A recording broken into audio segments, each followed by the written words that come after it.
기도하겠습니다. 하나님 아버지, 이 시간 묵상하는 말씀 속에서 주님을 만나도록 성령 하나님 도와주시옵소서. 예수님 이름으로 기도합니다.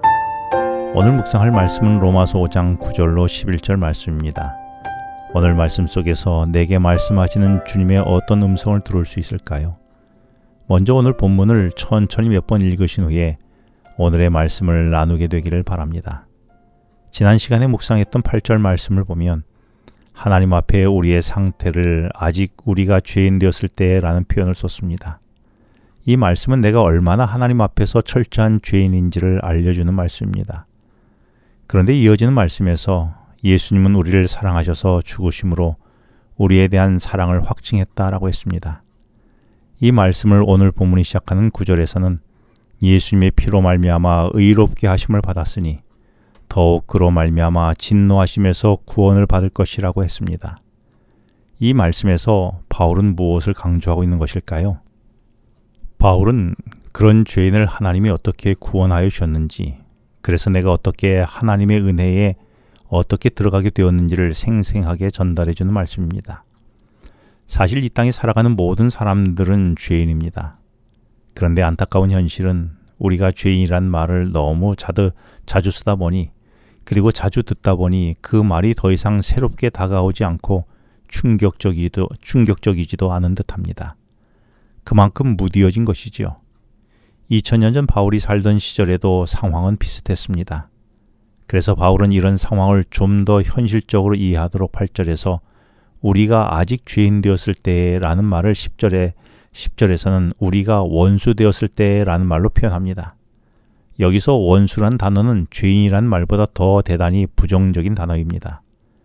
왜냐하면 원수란 단어는 용서가 허용되지 않는 용어이기 때문입니다. 원수지간은 무조건 서로를 죽여야 하는 관계입니다. 그리고 원수란 단어는 복수로 이어지는 상황을 전제해 놓습니다. 그런데 이렇게 하나님이 인간을 원수로 여기신다면 인간은 고스란히 멸망받아야 할 것입니다. 그런데 아이러니한 것은 하나님이 원수인 인간을 대하는 태도는 인간이 원수를 대하는 태도와 달랐습니다. 이어지는 10절 말씀에서 오히려 자신의 아들을 죽이심으로 하나님과 화목하게 하셨다는 것입니다. 우리네 생각으로는 상상할 수 없는 일이었지요. 우리 상식으로는 대를 이어 원수를 갚아야 하는데 하나님은 오히려 독생자를 제물로 삼으셔서 원수의 자녀를 자신의 자녀를 삼으셨다는 것입니다. 하나님이 이렇게 하신 이유는 무엇이었을까요? 왜 하나님이 그렇게 하셨을까요? 그것은 하나님이 우리를 창조하실 때부터 우리를 그렇게 사랑하는 존재로 삼으셨기 때문입니다. 그래서 독생자를 제물로 삼아 우리를 자녀로 삼으시고 우리와의 관계를 회복시키신 것입니다. 이는 정말 믿기 힘든 복음이자 믿기 어려운 기적적인 하나님의 사랑이지요. 그렇다면 내가 하나님의 자녀가 되었다는 사실을 믿는다면 어떻게 해야 할까요? 그 대답을 11절에서 이제 우리로 화목하게 하신 우리 주 예수 그리스도로 말미암아 하나님 안에서 또한 즐거워해야 한다라고 말씀합니다. 하나님 안에서 즐거워한다는 것은 삶 속에서 하나님의 구원과 사랑이 증명되어 나타나는 현상을 말하는 것입니다. 하나님이 우리를 사랑한다고 하셨던 것은 구호로만 외치는 말만의 사랑이 아니었습니다. 생각으로만 하나님이 우리를 사랑하신 것이 아니라 하나님의 독생자이신 예수님을 십자가에 죽도록 하심으로 원수가 되게 하는 죄를 대신 지시게 하심으로 우리에게 구체적인 그분의 사랑의 행위를 행함으로 보여주셨던 것입니다.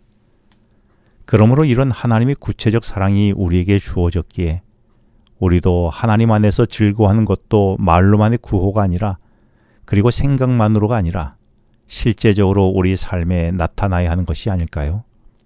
좀 더 구체적으로 생각해 보자면 지난 1절에서 4절을 통하여 묵상한 대로 우리의 삶에서 화평을 누리는 삶, 은혜를 누리는 삶, 하나님의 영광을 드러내는 삶, 그리고 환난 중에도 소망을 완성하는 삶을 살아야 하는 것입니다.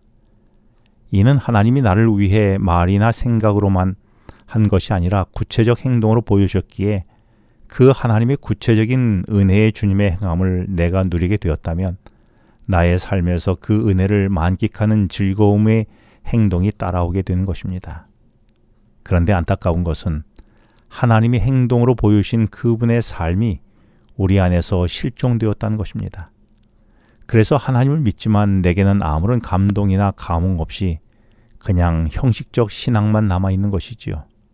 마태복음 24장 40절과 41절에서 두 사람이 밭에 있는데 한 사람은 데려가고 한 사람은 버려둠을 당한다고 했습니다. 이 말은 주님께서 이 땅에 오시는 마지막 순간에 그날 우리가 부름을 받는 장소는 삶의 현장이라는 것입니다. 그래서 오늘날의 삶에서 내게 오신 주님을 만나고 그 만남 속에서 내 삶 속에 화평과 은혜와 즐거움을 누리면서 하나님께 영광을 돌리는 삶을 살게 된 것이죠. 그렇다면 오늘의 나의 삶 속에는 주님이 계십니까? 그 주님으로 인해 내 삶은 즐거움과 화평을 누리고 있습니까? 그리고 내 삶은 하나님의 영광을 드러내는 오늘의 삶을 살고 있습니까? 혹 모양만 내는 것은 아닙니까? 기도하겠습니다. 하나님 아버지, 죄로 인해 원수가 된 저이지만 저를 구원하기 위해 독생자 예수님을 십자가에 죽기까지 나를 구원하신 하나님의 은혜 속에서 오늘을 살게 하여 주시옵소서. 예수님 이름으로 기도합니다. 지금은 개인 기도 시간입니다. 오늘 주신 말씀을 묵상하면서 주어진 기도 제목과 개인 기도 제목을 놓고 기도하시겠습니다.